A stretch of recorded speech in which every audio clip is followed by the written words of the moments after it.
here, ladies and gentlemen, is W.S. Merwin.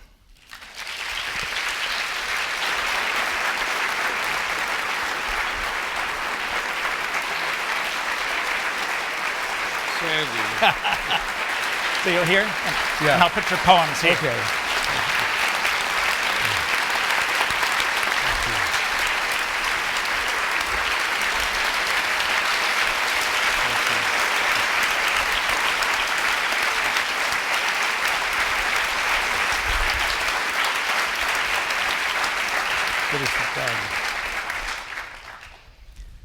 Okay.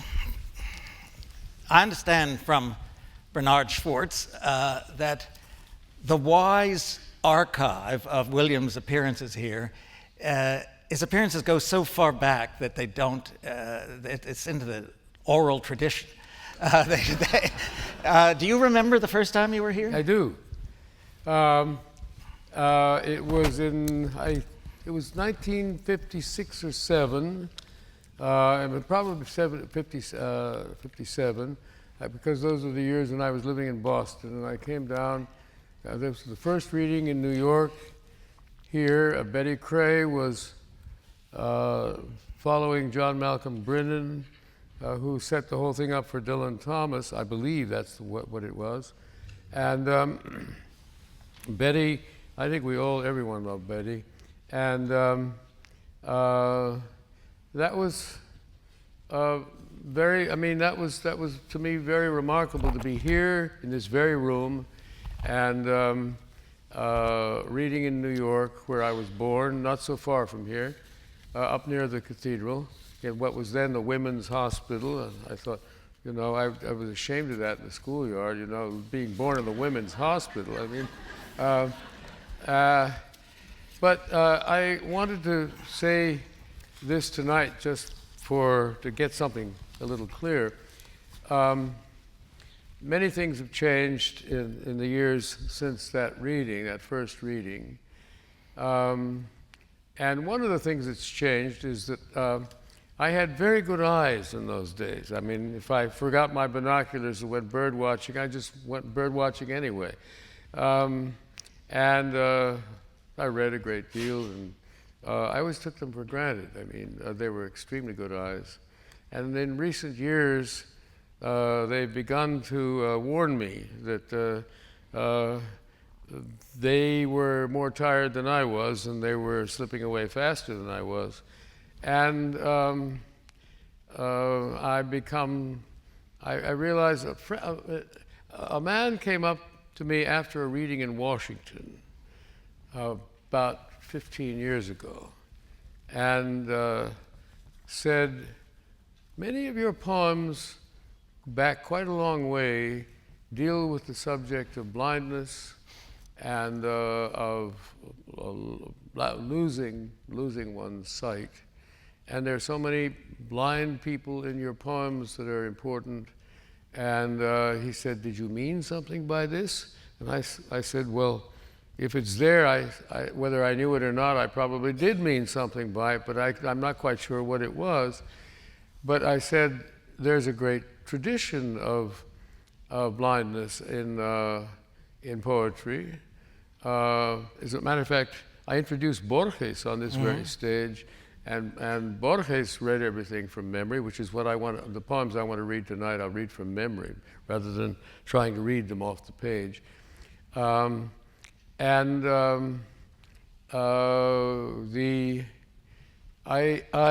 of the many things that I saw just before it vanished in my life was one winter when I was 20. I was in the mountains of Portugal I had a job there as a tutor for these two children who were Portuguese American and a Portuguese woman, their mother, I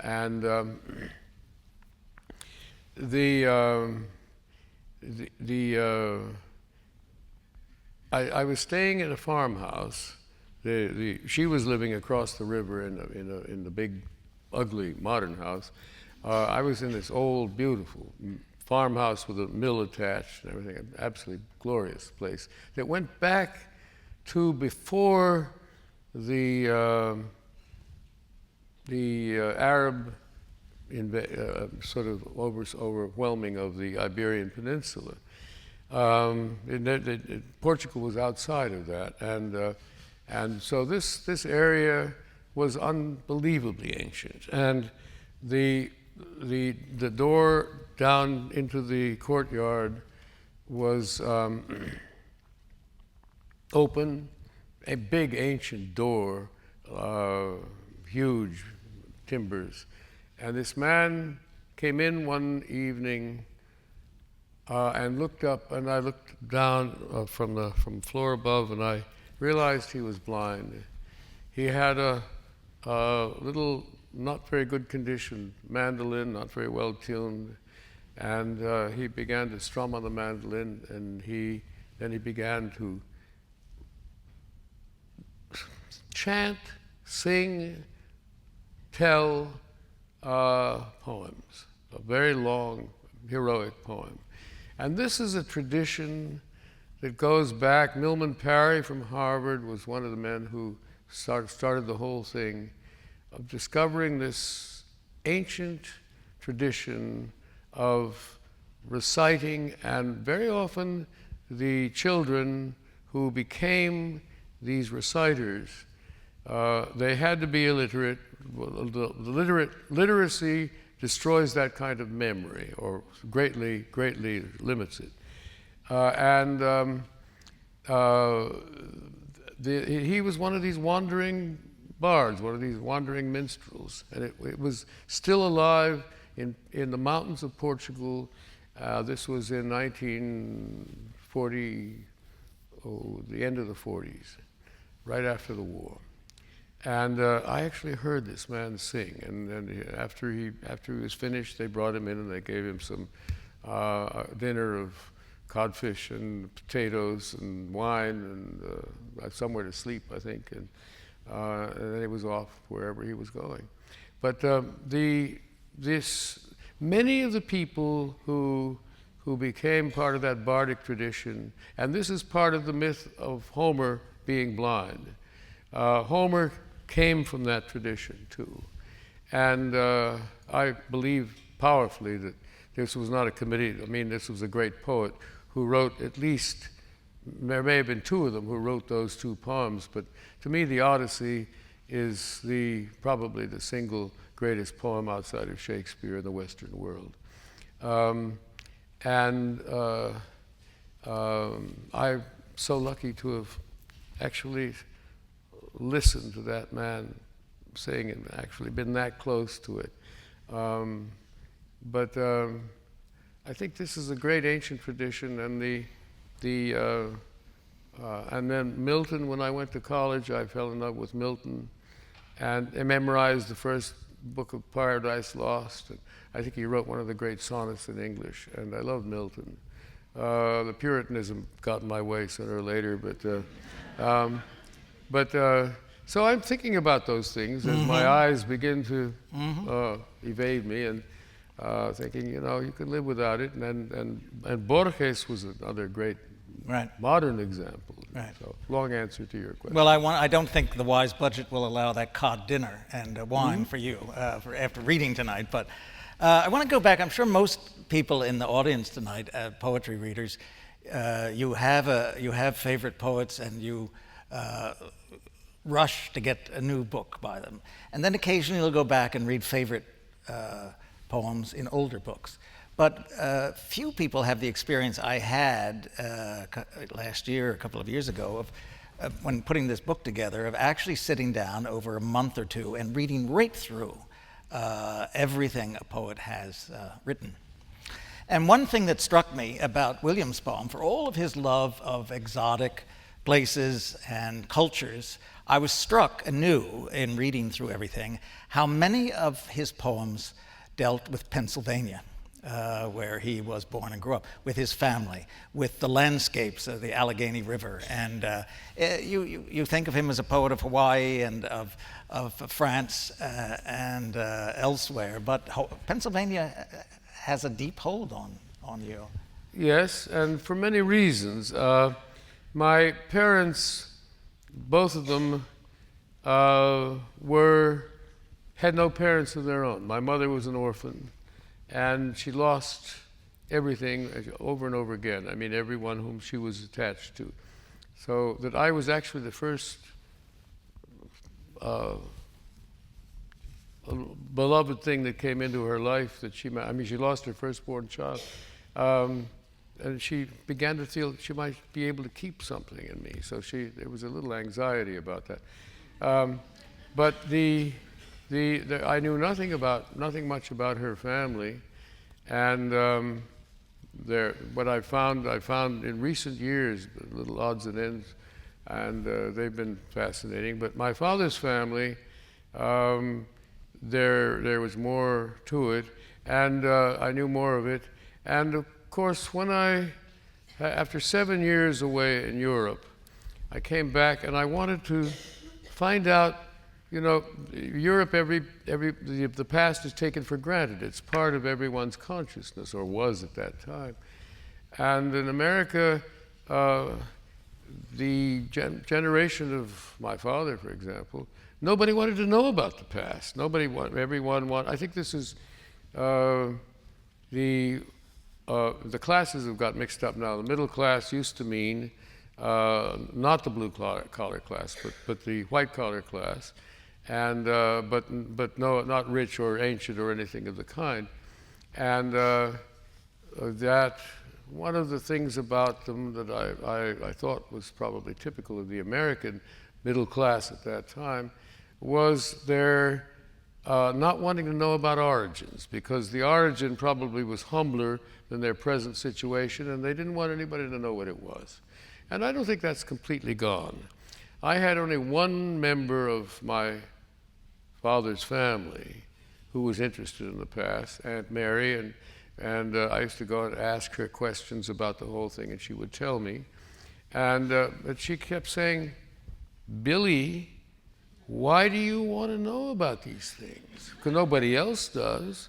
I said, "I want to know about them, Auntie Mary, for the same reason that you do.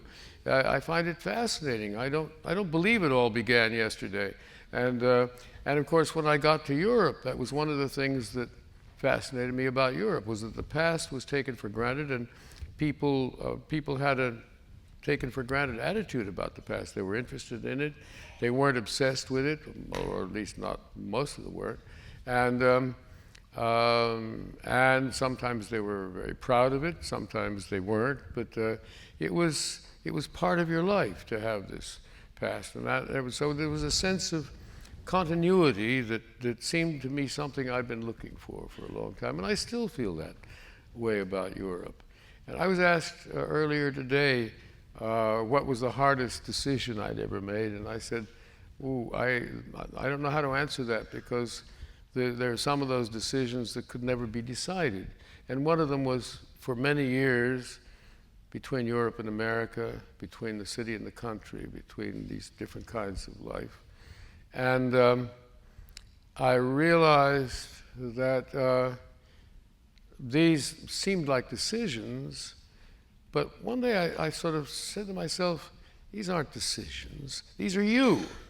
I mean, the fact that this is in a decision you can't make means that's a decision you can't make. That's part of your life. This is something that you can't have as a decision, and you have them both. And I thought a little bit later, when I'm in the country, I miss the city sometimes.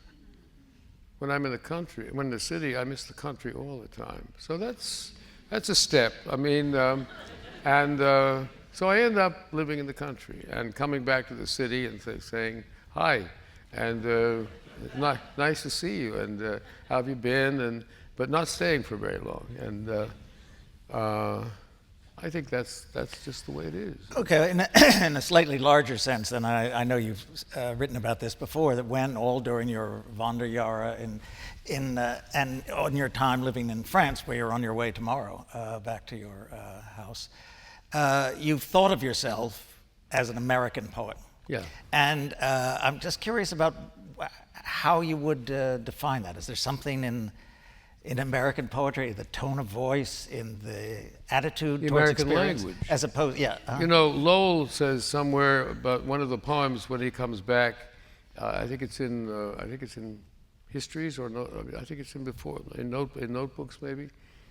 And he said all of the kind of depression that comes over him being back, but he said, at least I don't have that feeling that I'm going deaf all the time.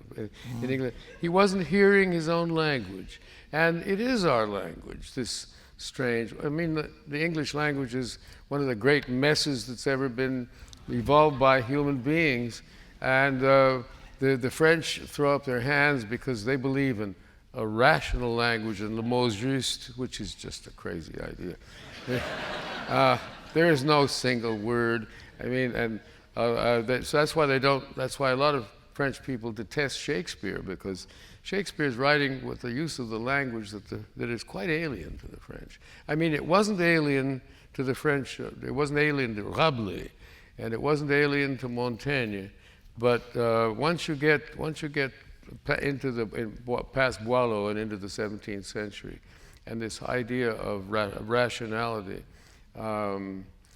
which the French love so much, it's a whole different way of looking at things, and I think it's a limitation on poetry. Shakespeare used the word so that it means what it means in every sense that you can look at it,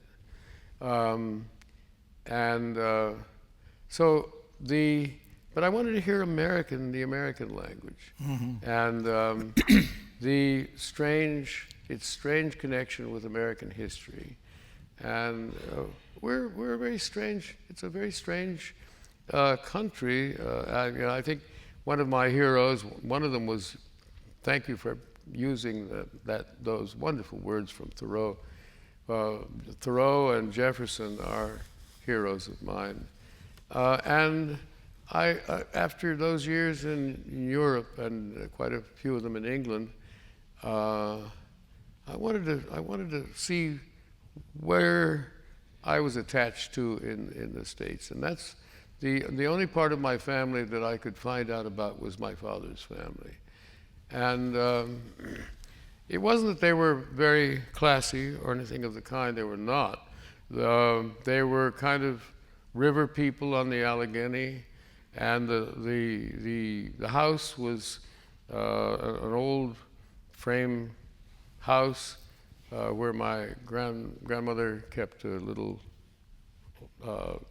store, but the house faced. I mean, if you walked from here to the edge of the stage, you were on the Erie line of the railroad, and the big locomotives came tearing right through practically took the porch off each time, and it went right down below.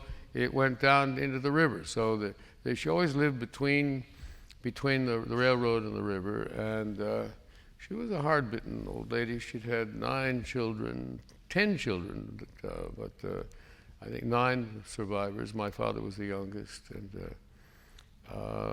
I was fascinated by that family because it was all I had. This was where it came from, and I had to make some terms with that. I don't know how well I've succeeded, but you mentioned Milton a little while ago, and you had at Princeton a thoroughly traditional education in the classics of English poetry, and with teachers like R.P. Blackmer and John Berryman, I assumed that it was a rigorous education as well because of those gentlemen's opinions. But it strikes me that you also came to poetry from 2 more radical extremes, not at the same time, but very powerful influences. One was hymns, the hymns you heard in your father's church and tried as a youngster to imitate. And the other was your work from your college years on in foreign languages, translations of medieval French and Spanish texts. And they're very different kinds of influences, the rigid moralizing stanzas of the hymn and the expansive formalities of troubadour verse. It's a very curious apprenticeship, and a very different one. But it's not just sitting down and reading Shakespeare and Milton and Keats. No, it's true. Um, um, the Spanish was the language that I was learning in high school and so forth in those years, and went on studying at Princeton, and where I had scholarship, and Galway Cannell and I waited on table throughout. And I said, Galway, have you noticed that we're probably the only people who waited on table all through Princeton and never got promoted? And he said, Galway said, they recognized the wrong attitude, didn't they? But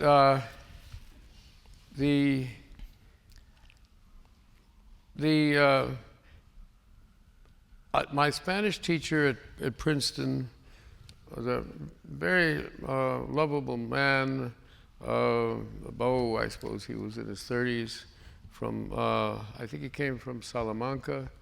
He was very homesick. He rode a bicycle all over the place, and he wanted to translate the plays of Garcia Lorca. And he got a couple of his students to help him do this translation. I was one of them.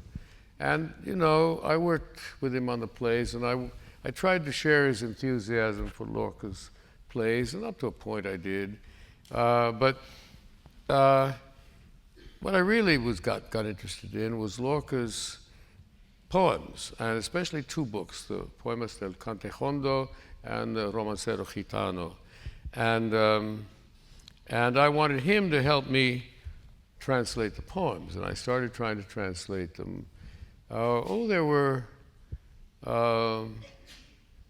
were phrases of Lorca's that I just rang in my head, and I wanted to try to find some way of making that happen in English.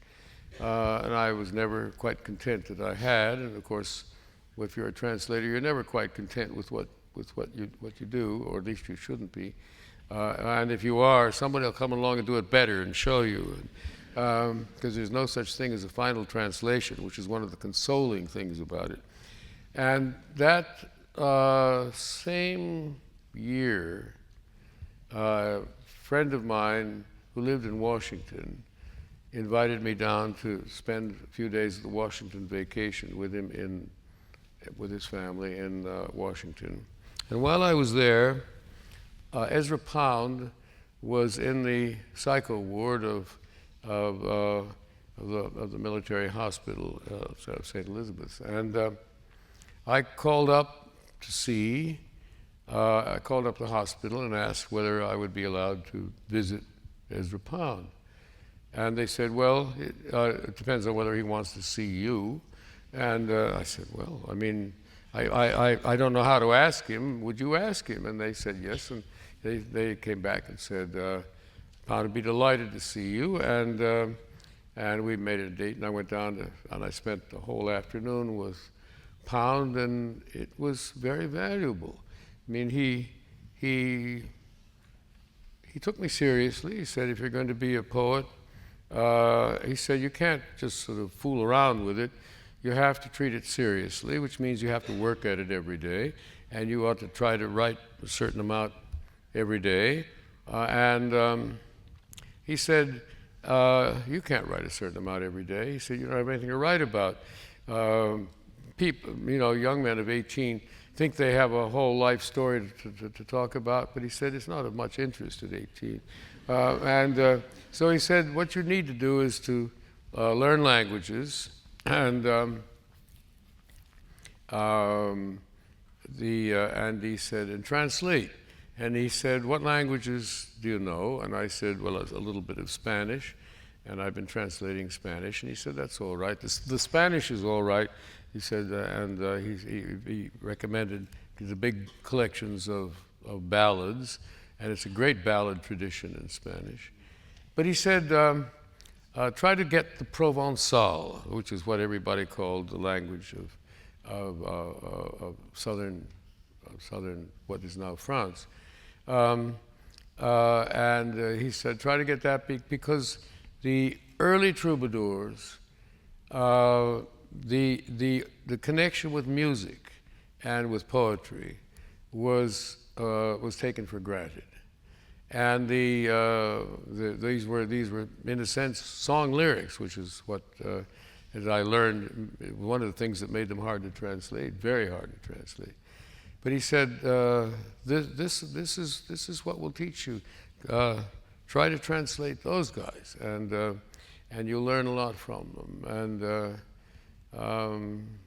it was very, very valuable information from him. And he used to send me postcards. I think there's one in the archive that you were looking into.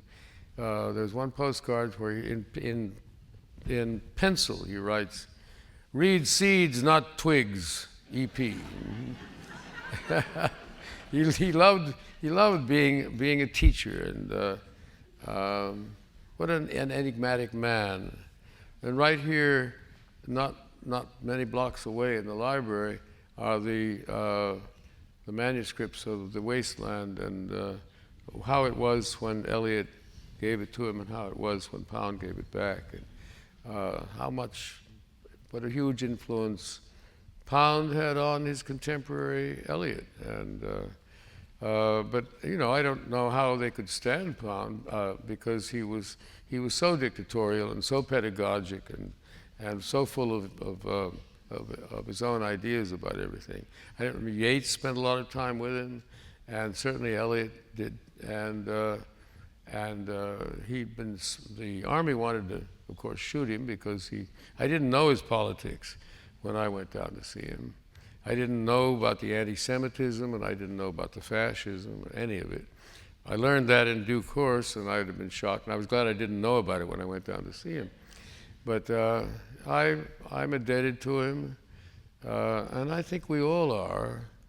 Allen Ginsberg went to him later on, many years later, and said, "We're all indebted to you." And it's true. I mean, you may not like his opinions and his politics and so forth, but we're indebted to him, and it's an enigma. Let me rewind the film a little bit, because like Emily Dickinson, you were hypnotized by the measures of by hymns. Yes. In your father's church, and started writing hymns, I believe, or what you thought were hymns at the time. Couldn't understand why your father didn't want them performed in church. I illustrated them too. Illustrated.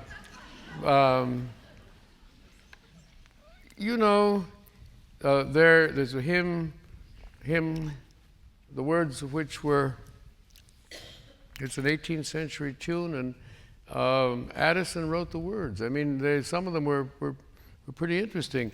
And I was fascinated as a child just listening to the spacious firmament on high and all the blue ethereal sky with spangled heavens, a shining frame. I perked up to hear that language. It was not what people did in the schoolyard, and people didn't talk like that. And it was in a way poetry, not a kind that I remained attached to for very long, but I was certainly fascinated by it. And the language of the Bible, too. And the language of the King James Version of the Bible. And my father, somewhere along the line, I don't know quite where, he'd heard some preacher who had read the King James Version aloud, read the Psalms and the prophets and parts of the New Testament. And I went a couple of times with him when he was rehearsing his sermon. I had to sit there very silent. And I remember the year when I think I was 4, it was before I went to school, and he read the opening of the 6th chapter of the book of Isaiah, the great vision. And I'd never heard language like that in my life, and I wanted to know where it came from, and I wanted to find out more of it. And I found that this is something that I think has to do with poetry, the kind of poetry that has interested me. Poetry is not only do you hear it with great intensity and with a different intensity from the way you hear anything else, but it is instantly memorable. It begins there's something about it which makes you want to go back And what you're doing, whether you know it or not, if you love it, is you're on the way to memorizing it, and because you want to remember it. And I think that's part of the King James Version. I mean, after all, that language, the Puritans in the 17th century, in James's time, they were Puritans, and they had all the self-righteous stuff that I grew up surrounded by. But the way the language survived, the great flowering of the English language that the Elizabethans had, it survived in that King James Version for a while in the 17th century. And that was, my father had heard somebody read it, and he managed to read it in that way, and it was, I was hearing it, and it was very important. My mother read poems to me, and I realize now that almost all of the poems that I found memorable, one of them was Tennyson's The Brook, which I think is the only poem of Tennyson that I really like, and one of them was Robert Louis Stevenson's Where Go the Boats. These are poems about rivers. And I was always fascinated by rivers, and whether, I mean, this was long before I saw the Allegheny, and the Allegheny now is all dammed all the way up, you know, so that it's not there anymore. But the Ohio is too, and most of those rivers are. They don't flow freely anymore. But that was all an attempt to find my own sources and the coming to listen, to look for for the sounds of poetry. They all seem to be part of each other. Yet ironically, you've said in the memoir that on your 13th birthday, it was reading one page of a gift from your mother that made you want to become a writer, and it wasn't a poem. Did I say that? The Conrad. Yeah, the Conrad. The Conrad. Heart of Darkness. Oh, yeah, my 13th birthday, she gave me this big volume, which you still see around, called A Conrad Argosy. And I started reading Heart of Darkness, which is one of his, not his first book, but his second book. And I love Conrad to this day. I think he's a wonderful, wonderful writer. And a linguist. And I just read the first paragraph of Heart of Darkness, and I thought, that's what I want to do. I want to write. I want to write all my life. I mean, this is what I want to do with my life. I knew that I wanted to be a poet. I thought then that I wanted to write the way do with what Conrad was doing, and then I realized that I really wanted to be a poet. And but I'd always known that, and I just but Conrad, this kind of narrative writing, I still think he's one of the great writers the great prose writers of that generation. And I don't know whether people read him so much anymore. Nostromo, I think, is a fantastic novel, but there are many of these books that I simply loved. And I said a linguist because he was very much aware of the language. This was not his native language. And he describes in one of these books of short pieces, walking for 2 hours back and forth on the platform of Paddington Station in London, trying to decide what language he should write in, whether it should be Polish, because he was minor aristocracy, Polish aristocracy, or whether he should write in French, which he had known all his life, or whether he should write in English, and his English was extremely good. And he finally decided English. And a friend of mine at the university, college, who admired Conrad very much too, and he said, it's remarkable that because he does it so consciously and so carefully, there's not a single cliche in Conrad. There are no cliches in him at all. There's a kind of great purity to Conrad's language. And I think those of us who love Conrad would agree with that. Mm-hmm. Speaking of language, I want to quote back to you something you told an interviewer. I have a faith in language. It's the ultimate achievement that we as a species have evolved so far. It's the most flexible articulation of our experience, and yet, finally, that experience is something we cannot really articulate. We can look out and see the sunlight in the trees, but we can't convey the full, unique intimacy of that experience. That's the other side, one of those things that makes poetry both exhilarating and painful all the time. It's conveying both the great possibility and the thing that we can't do.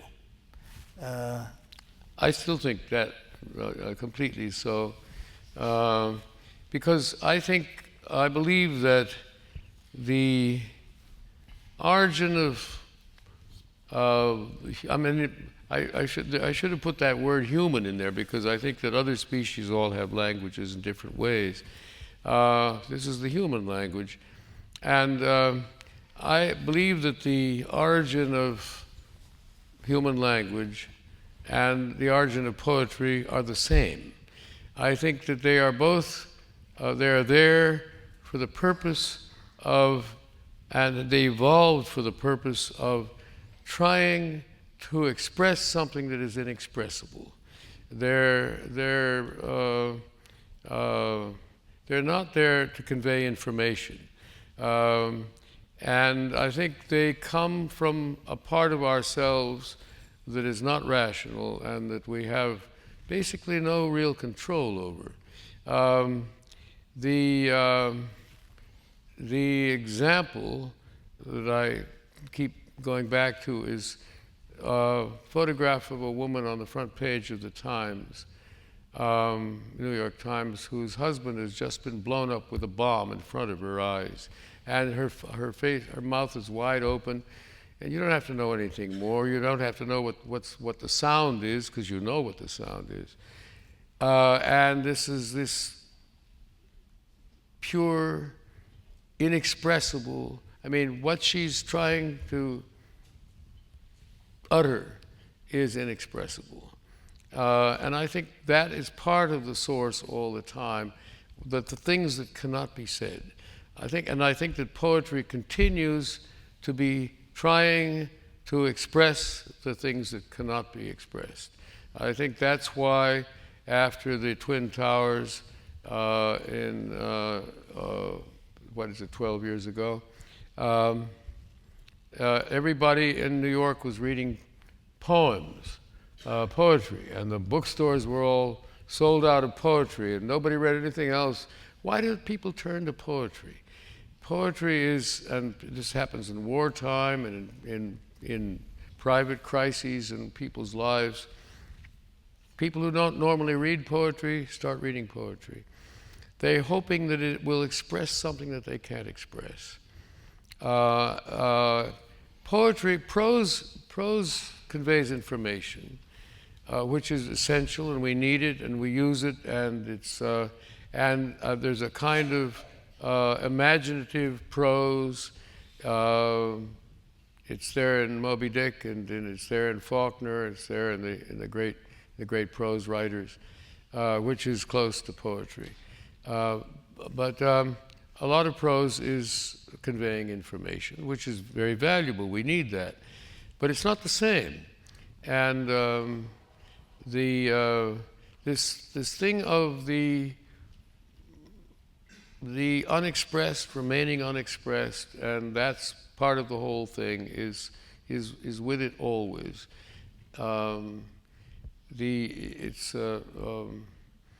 It's something that I spend a lot of time thinking about, because that the connection between the two, it's not that something is something somewhere in the mystical past. It's right with us all the time, and it's the part of us which doesn't think, which doesn't know, and out of which the unknown, out of which poetry comes. And I think we find that when we read poetry. You know, you read read over a familiar great sonnet of Shakespeare, and at the end you think, God, that's so beautiful. but something's missing. You get to the end of it, and where did it go? I think that that's been expressed so many times. I'm happy that you mentioned Thoreau, who's my hero. He says, often misquoted thing, he says, in wildness is the preservation of the world. Well, wildness is not wilderness he's not talking about. Somebody said, what is wildness? And I said, wildness is, it just got away. That's real wildness. And it will always get away. It will always get away from you.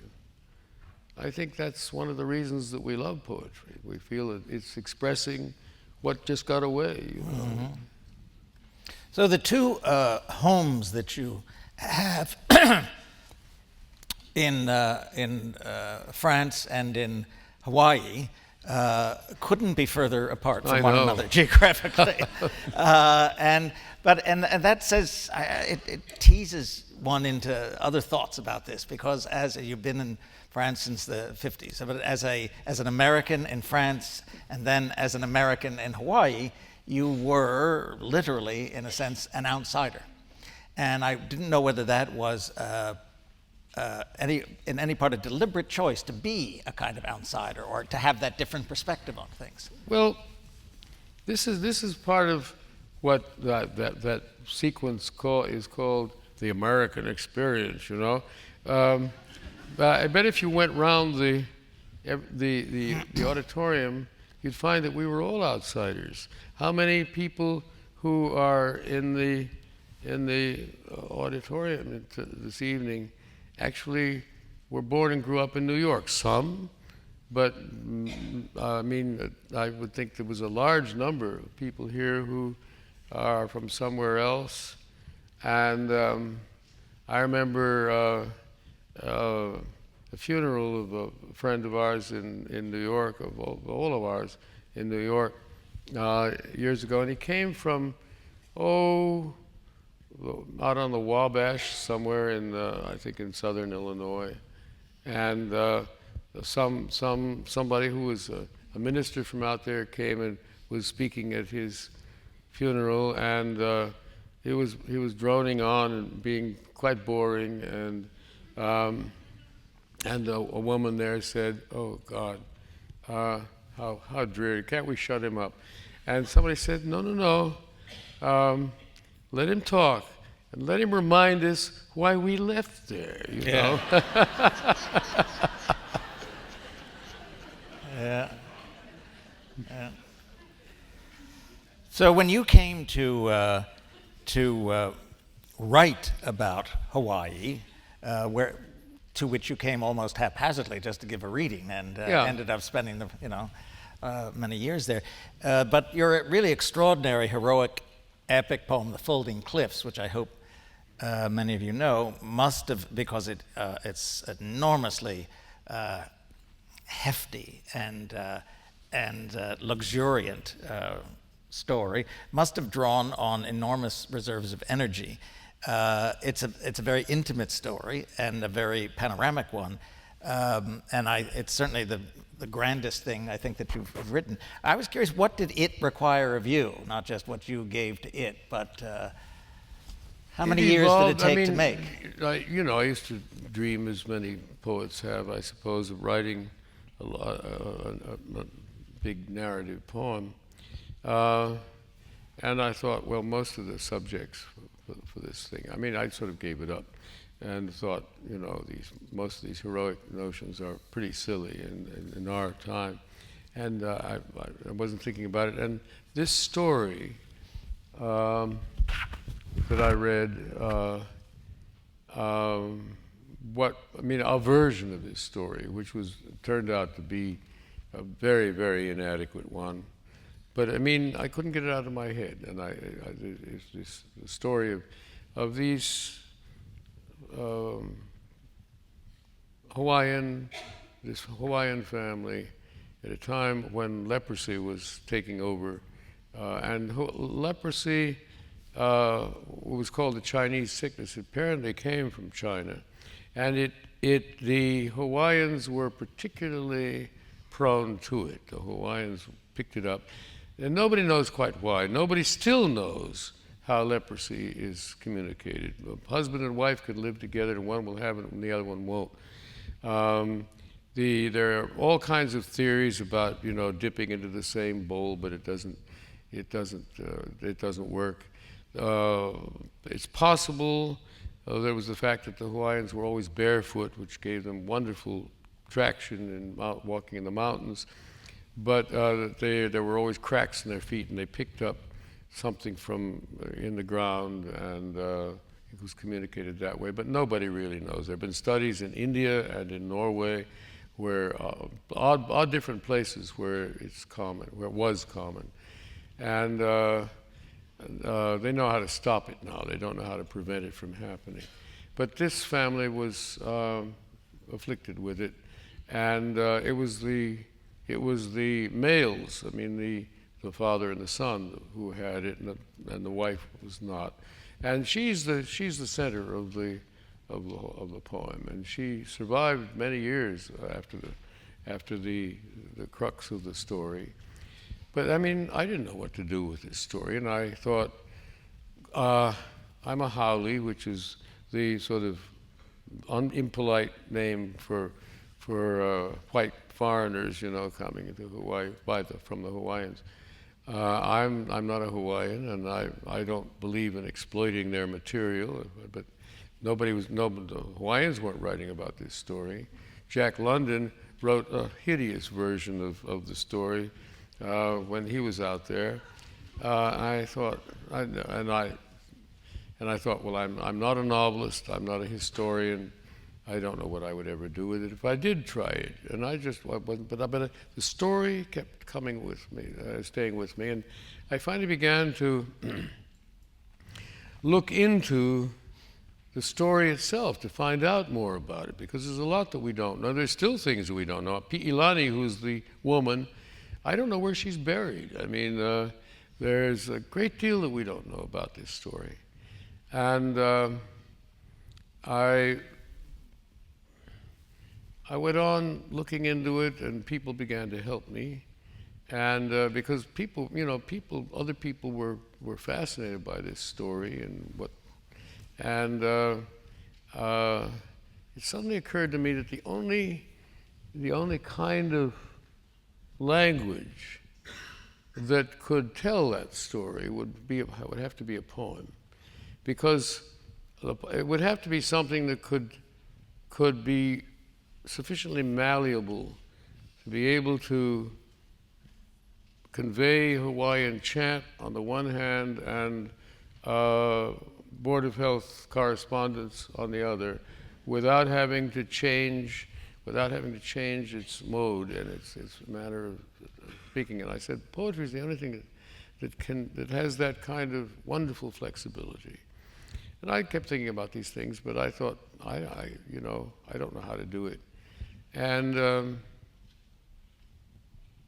but I obviously was getting closer to it, and thinking, well, it may be, if they don't like a haole writing about Hawaii, I've hesitated a very, very long time, and I think I'm going to try it. And I began to plan how the poem could be laid out, and it was in a very strange way, because I wanted it to have a touch of Western narrative, the kind of epic tradition of the West, and also of Hawaiian chant. And one night I was thinking about these things and just sitting there, and I knew where the story was going to begin, and I suddenly could see Pi'ilani leaving her village, because she went back after the story was over, after they had defied the army and stayed in the valley themselves, that whole family, because they had sworn never to leave the valley alive. This great valley on the far side of Kauai with a 4,000-foot cliff, and Kalalau Valley. And she had gone back a number of times, never clear to the grave. She doesn't want anybody to know where Ko'olau was buried. But she'd gone back with other people up to a point, and then she'd gone on in.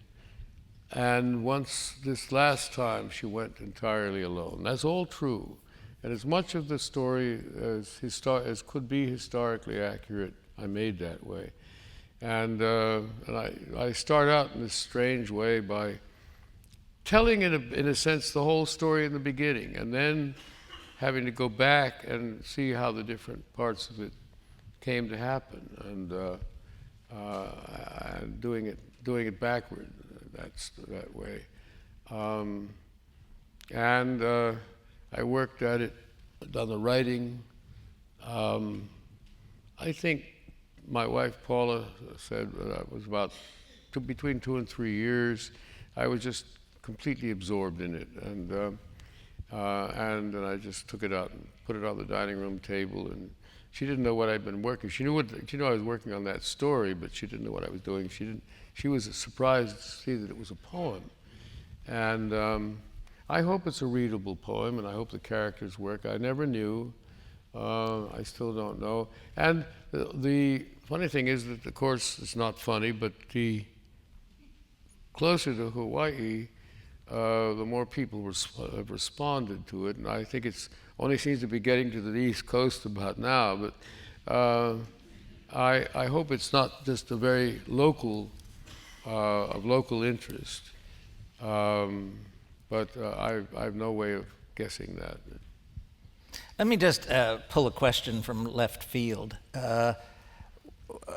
Tell me which pieces of music and art, or which composers and artists you felt an affinity for over the years, a special affinity. Well, the first great composer I heard was Handel, of course, because of hearing the Messiah in the big churches around, you know. And I was completely, in love with Handel. And then I went away and I began to hear Beethoven. And Beethoven has always been one of the great joys of my life. I love Beethoven. But then, you know, Bach and Mozart and Monteverdi and Schubert and Brahms. And I listen to some modern music, but I mean, it's those the great romantics and the from Vivaldi and the Italians on through Brahms, and I love that period of music and carry it around with me and have a little iPod that I can play it on. And I love music. It's and pictures? Hmm? And pictures? Painters? And pictures? I mean, yeah. I've loved painting all my life. I wanted to be a painter, and I did some awful paintings when I was very young.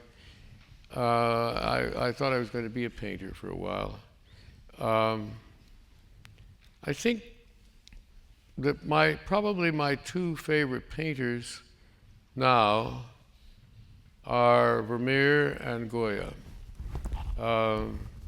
and I love many painters, but nobody more than those. very different pair, and a very different, very different painters. I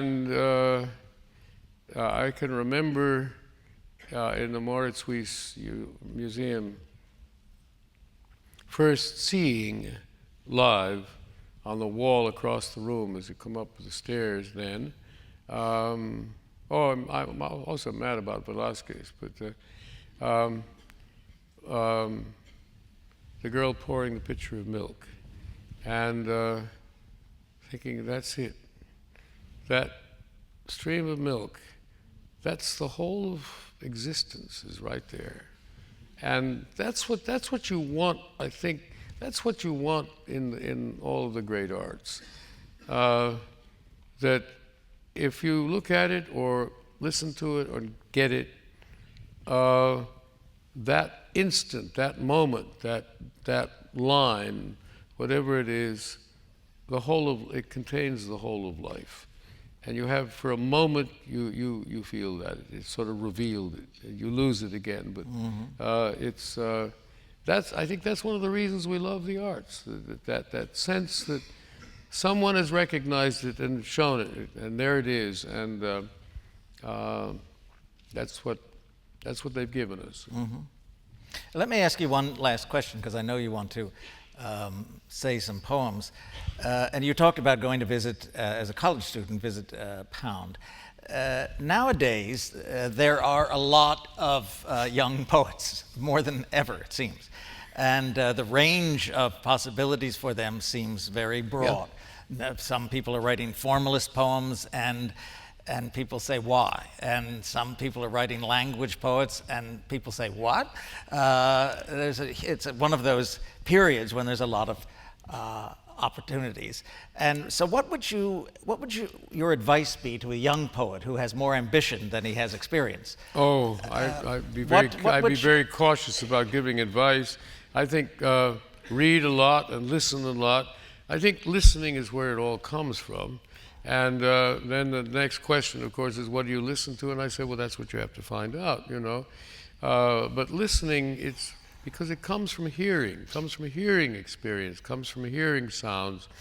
And you can listen at any moment of your life. You can just stop and listen. And something may happen at that moment that you weren't hearing before. Maybe the sound of nothing, and that's very important to be able to hear that too. But I don't, obviously I can't like all kinds of poetry the same way. I was asked what I thought about rap poetry, and I said, if it gives you pleasure, I mean, if it gives pleasure, I mean, I've listened to some rap poetry, and I thought some of it was just great. I think being snobbish about other kinds of poetry, I mean, I think pleasure is very important. Sir Philip Sidney said, poetry begins in delight and ends in wisdom. It'll never end in wisdom if it doesn't begin and remain in delight. You should read for pleasure, but listen to what you're reading. This may not be so if you're reading the New York Times, but it is certainly true if you're reading poetry. There's something mysterious in the sense that it always gets away from you, and that's one of the things that's satisfactory about it. It's devoted to that that unknown place that is always there. But you know, I think the place of poetry in our society has changed profoundly in my lifetime. It was extremely marginal when I was a child. One of the reasons that Pound was a hero to me, because I've seen the place where he was born. It was a very poor farmhouse in Idaho. And the most moving thing there was not the house itself, but an old apple tree that probably was there before the house was there, and the old apple tree is still there, being an apple tree. And I was very moved to see that apple tree.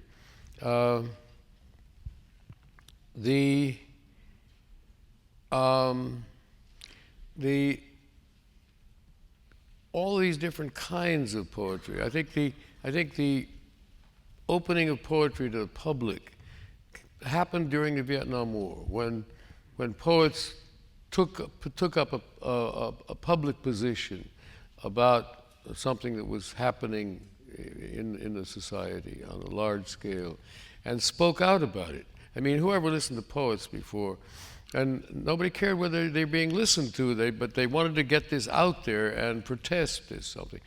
And they were doing, this is at the time when the Beats arrived on the scene, this poetry read aloud instead of just on the page.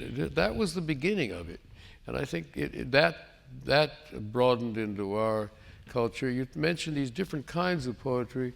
Some of them, I wonder who they're being addressed to, and whether it's only the tiny group that writes that kind of thing, or whether they've ever considered that. Because poetry and and this is true of all of the arts, I think. It goes from the extreme, inexpressible privacy of individuals out into the whatever echoes and responses there may be in other people's lives who are waiting to see it and listen to it. And I think if you're not thinking of who you're writing, I don't think you ever think about why you're writing or who you're writing for. But if you are really totally indifferent to whether anybody reads you, I don't understand the point of that, or whether it's only a small gathering of people who are interested in the same kind of puzzles that you're doing. Those are kinds of poetry that I just feel outside of, but otherwise I'm quite open to listening and reading all kinds of poetry. Mm-hmm. Well, speaking of being open to listening, why don't we have a few Merwin poems? Before that, Sandy, I've been waiting for a chance, and that this might be the moment to thank you for that introduction. I mean, that was eloquence beyond anything, and generosity.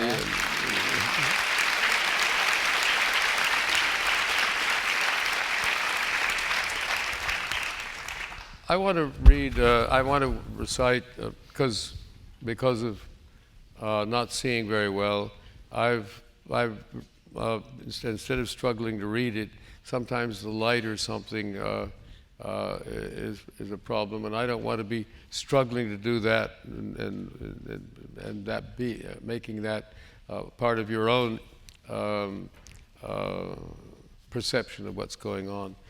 So I'll and Borges, whom I introduced from here, did everything from memory, and I think that's all right. So I just recite a few poems from memory.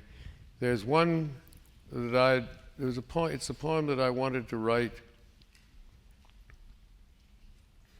for years, and finally took notes for it, and finally the poem came. And it's called The Nomad Flute, and it's the first poem in the Shadow series. It's you that sang to me once, sing to me now. Let me hear your long lifted note. Survive with me. The star is fading. I can think farther than that, but I forget. Do you remember me? Does your air remember me? O breath of morning, night song, morning song.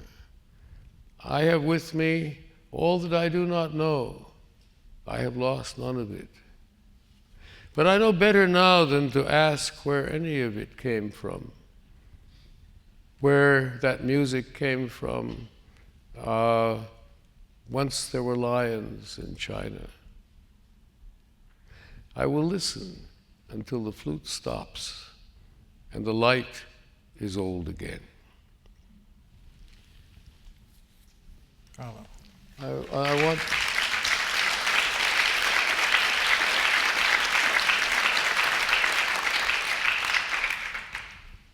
I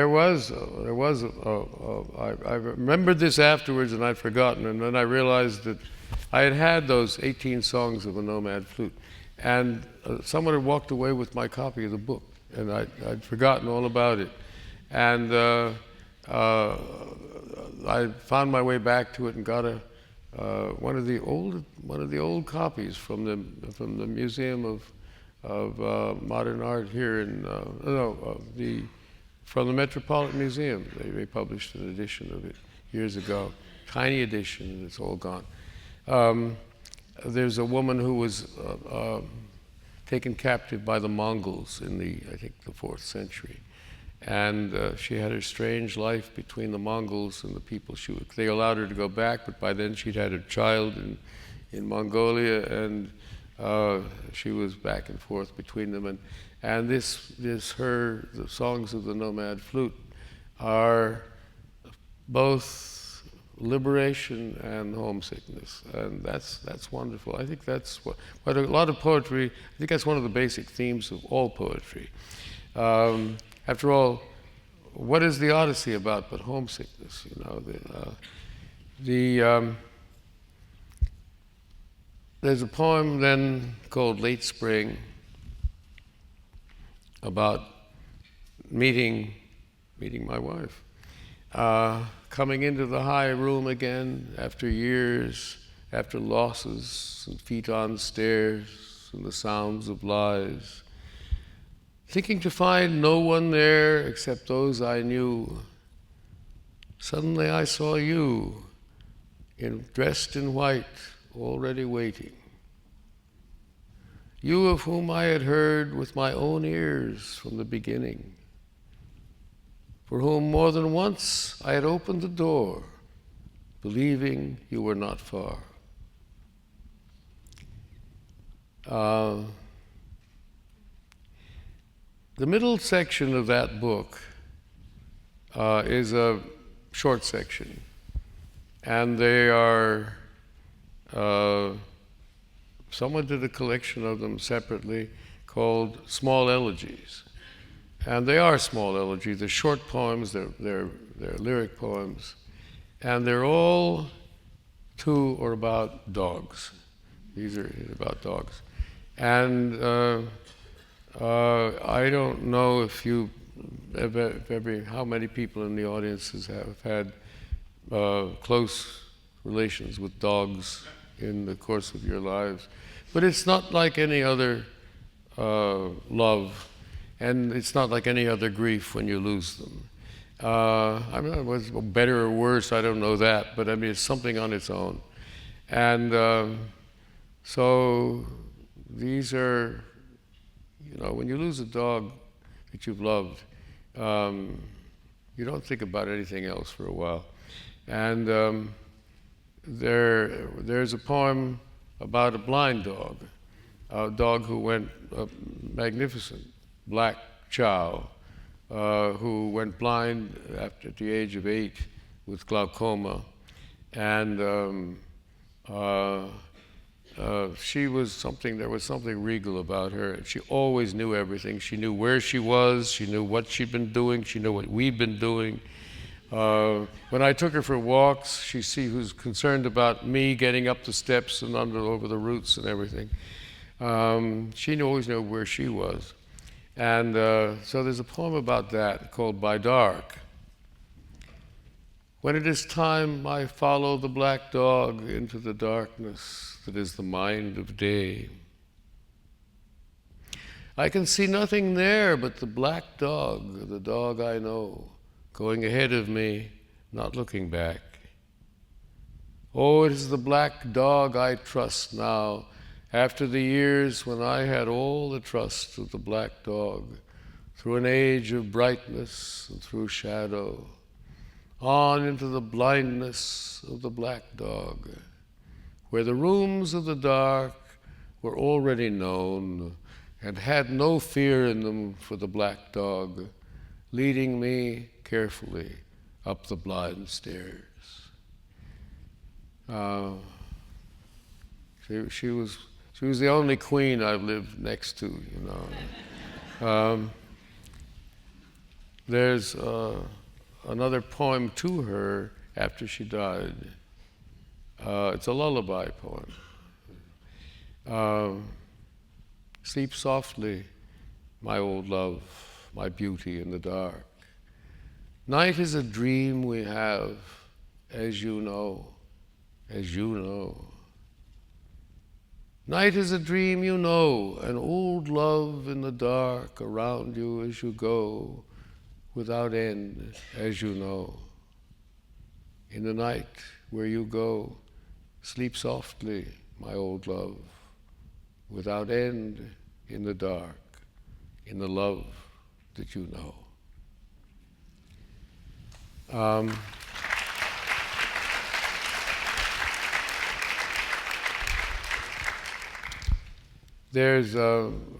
read one more of those little elegies. This is to another dog.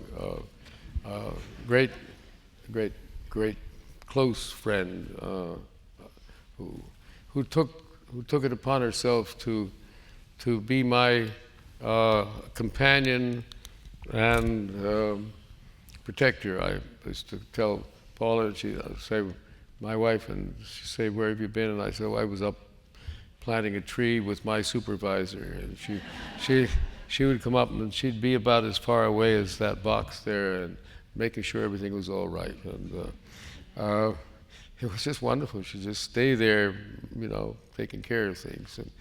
And I look for you, my curl of sleep, my breathing wave on the night shore, my star in the fog of morning. I think you can always find me. I call to you under my breath. I whisper to you through the hours all your names, my ear of shadow. I think you can always hear me. I wait for you, my promised day, my time again, my homecoming, my being where you wait for me. I think always of you waiting. And then I want to read another poem. This is addressed to my wife, Paula. And I think I don't need to say anything about it. I think it's self-explanatory. Let me imagine that we will come again when we want to, and it will be spring. We will be no older than we ever were. The worn griefs will have vanished like the white cloud through which the morning slowly comes to itself. The ancient defenses against the dead will be over and left to the dead at last. The light will be as it is now in this garden that we have made in these years together of our long evenings and astonishment.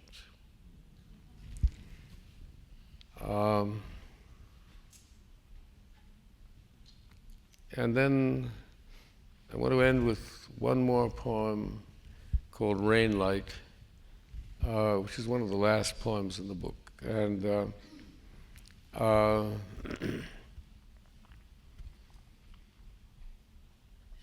all day the stars watch from long ago.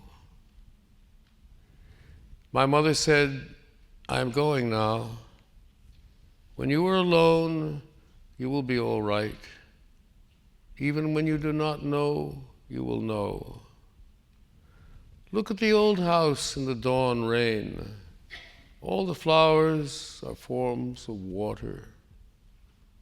The sun reminds them through a white cloud, touches the patchwork spread on the hill, the washed colors of the afterlife that lived there long before you were born.